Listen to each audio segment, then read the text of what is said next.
Assalamualaikum warahmatullahi wabarakatuh. Bismillah wassalatu wassalamu ala rasulillah Muhammad ibn Abdillah wa ala alihi wa ashabihi wa man wala. Wa ba'd. Pentingnya ikhlas, iman dan ihtisab. Saudara-saudara, secara khusus saya memohon kepada para mubaligh agar ikhlas dalam setiap ceramah, tulisan dan amal perbuatannya. Allah Subhanahu wa taala memberi pahala yang besar terhadap amal salih yang dilakukan dengan ikhlas, walaupun amalan itu ringan. Sebaliknya, amal salih tanpa keikhlasan tidak akan berpengaruh di dunia dan tidak akan menghasilkan pahala di akhirat. Na'udzubillahi min zalik. Baginda Nabi sallallahu alaihi wasallam bersabda, sesungguhnya Allah tidak memandang rupamu, dan tetapi Ia memandang kepada hatimu. Hadis riwayat Muslim. Nah, baginda Nabi Shallallahu Alaihi Wasallam pernah ditanya mengenai arti iman. Beliau menjawab, artinya ikhlas. Di dalam kitab At-Targhib banyak ditulis riwayat tentang ikhlas, sebagaimana disebutkan dalam suatu riwayat bahwa ketika Mu'adz radhiyallahu anhu diutus ke Yaman sebagai hakim, dia meminta nasihat kepada baginda Nabi sallallahu alaihi wasallam. Kemudian beliau bersabda, dalam setiap amalan kalian jagalah keikhlasan, karena dengan keikhlasan walaupun amalan itu sedikit akan mencukupimu. Hadis lainnya menyebutkan Allah Subhanahu wa taala hanya akan menerima amal seorang hambanya yang dilandasi dengan keikhlasan. Nah, sebuah hadis qudsi menyebutkan, akulah yang maha kaya dari seluruh yang kaya. Barang siapa yang melakukan suatu perbuatan yang menyekutukan aku, akan aku serahkan ia kepada sekutunya. Dalam riwayat yang lain disebutkan, aku terlepas darinya dan baginya apa yang ia lakukan. Hadis riwayat Muslim. Na'udzubillahi min zalik.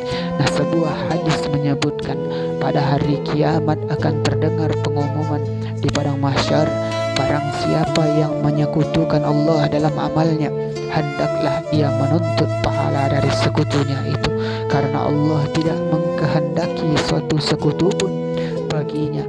Nah, sebuah hadis yang lain menyebutkan, barang siapa salat karena riya, karena ingin dilihat orang lain, sungguh ia telah syirik.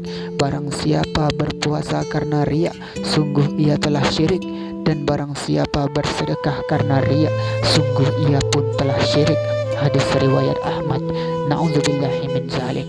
Nah, apabila seorang beramal tanpa keikhlasan, yakni bukan untuk mencari ridha Allah Subhanahu wa taala, tetapi berniat memamerkannya agar dihargai oleh manusia, secara tidak langsung ia telah menyekutukan Allah Subhanahu wa taala.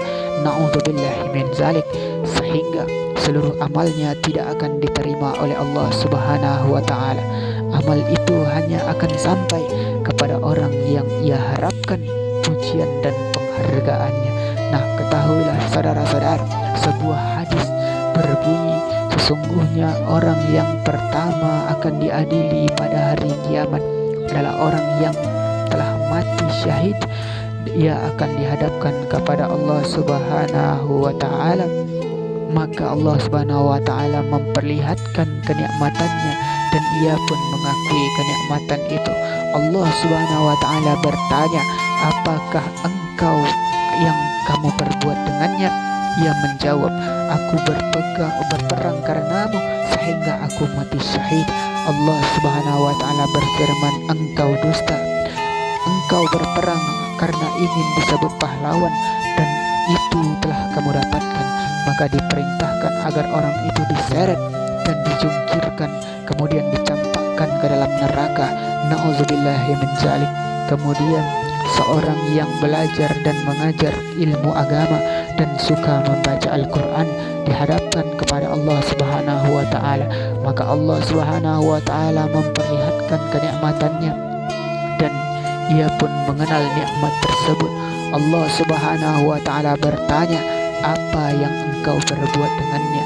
Jawabnya, aku belajar dan mengajar ilmu dan membaca Al-Quran karena engkau.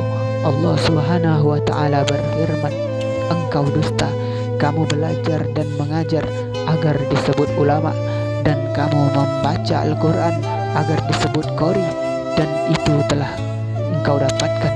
Maka diperintahkan agar orang itu diseret dan dijungkirkan lalu dicampakkan ke dalam neraka. Dan terakhir adalah seorang yang dikaruniai kekayaan oleh Allah, maka Allah memperlihatkan kenikmatannya dan ia pun mengenal kenikmatan tersebut. Lalu Allah bertanya, apa yang telah engkau perbuat dengan kekayaanmu itu?